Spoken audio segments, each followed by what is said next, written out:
The Range Ronin has yet another video review for you to watch.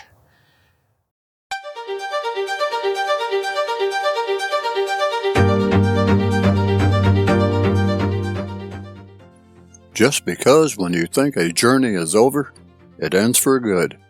In this case, not so. It's the Range Ronin coming to you once again. Stay with me, and I'll talk about a journey with a firearm that continued on. A close friend of mine allowed me to review his Smith & Wesson M&P 1522 carbine.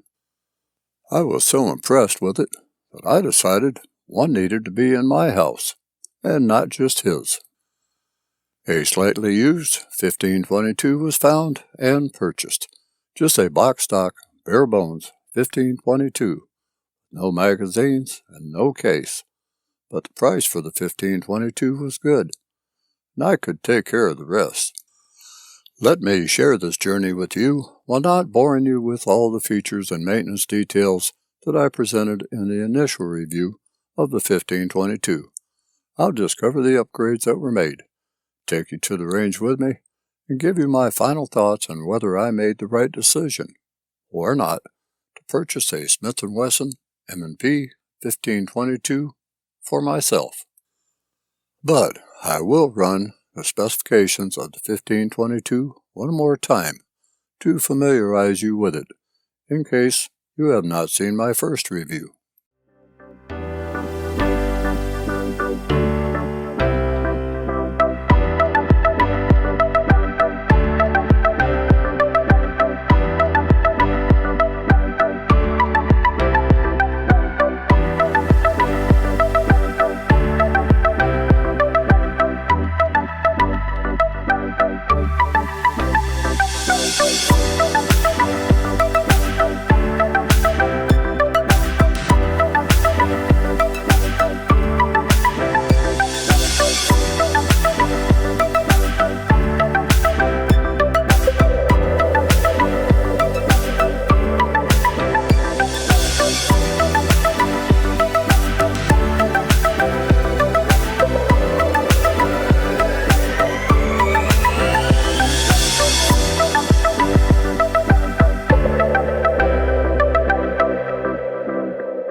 The 1522 that belongs to my friend did not have M-Bus sights, just a crimson trace red-green dot optic.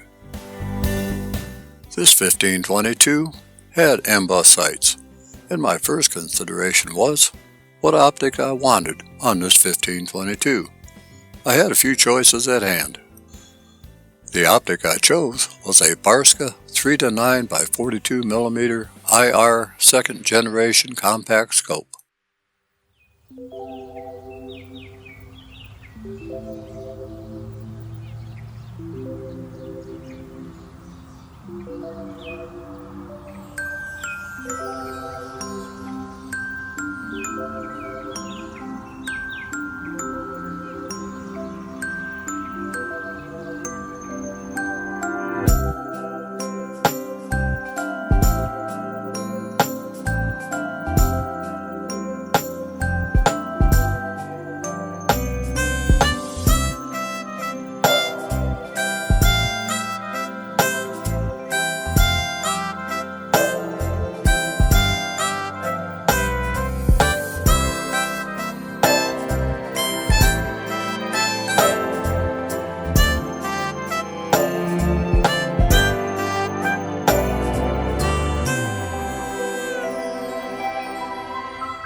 A neoprene cover was purchased to protect the scope. Since my friend's 1522 had a CV Life 3-9 bipod mounted to it, I ordered one for myself, but I opted to keep it in reserve rather than mounting it. I may mount it at a later time, but I wanted to keep this 1522 as light as possible for the time being. A Missouri Tactical AR recoil pad for the 6th position adjustable stock was installed, as I do not care for the butt end of the provided 6th position stock. I do prefer a handhold of some sort for the barrel shroud, and a Magpul M-Lock AFG angled foregrip was installed. I mentioned in my first review of the 1522 that I did not care for the pistol grip. A Hogue over-molded rubber beaver tail grip was installed, which makes the grip a better fit in my hand. This grip has been used on virtually all of my MSR-based long guns. Since 1522 did not come with magazines, 4 were ordered. Experiencing no magazine failures with my friend's 1522, I had full confidence in these magazines. I also mentioned in my first review that I did not care for the shaky and wobbly slidey part of the 6th position stock. Could not do too much about that, as the stock could not be replaced, but I did add a length of electrical tape to the tube to take up some of the slack that does exist. While not perfect, it works, but does make that slidey part a bit harder to move back and forth, but not by that much. I'll see how that fix works out in the long run.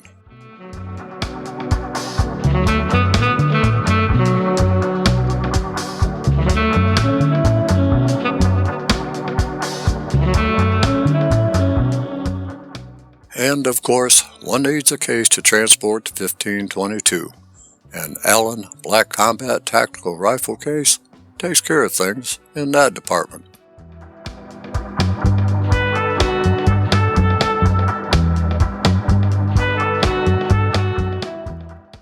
Last but not least, at least in my mind, was some protection for the top Picatinny rail.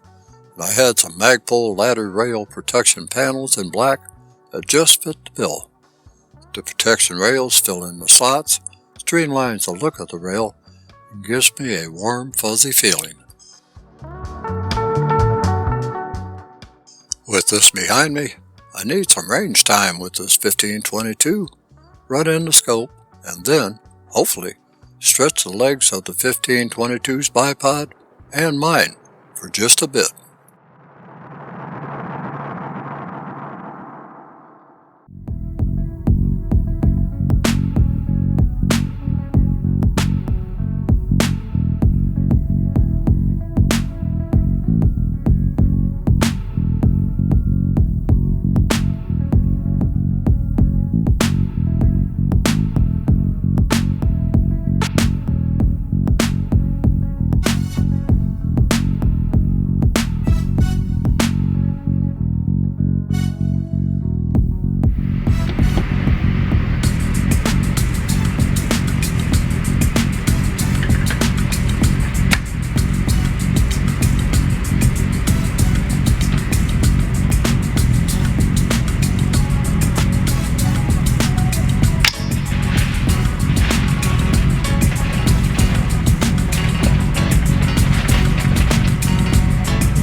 Although successful at obtaining a 25-yard zero, I was not yet satisfied. It was time for some quality outdoor range moments where I could stretch the legs of the 15-22 while shooting targets large and small from 17 yards to 37 yards distant. So let me get busy presenting this range day.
rifle you got there, Captain.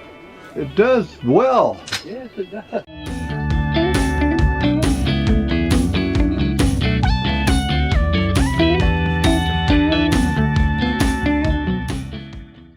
As I stated at the start of this review, I was impressed enough with my friend's 1522 that I knew there had to be one for me. And there is. With the optic and accessories I have chosen, I now have a nice range toy, but I don't worry about getting knocked around, like my other 22 wood-stocked rifles. That does not mean that it's not cared for. It is. I will maintain the thought that a good 22 caliber rifle is welcomed by new and seasoned shooters due to its ease of handling, very low felt recoil, and low muzzle report. Well, that wraps up this chapter in the Range Running Chronicles. I hope you enjoyed this follow-up to the previous Smith & Wesson M&P 1522 review. I hope to see you again for other firearm and firearm-related reviews. Until that time comes, be vigilant, be armed, and be safe wherever your journeys take you.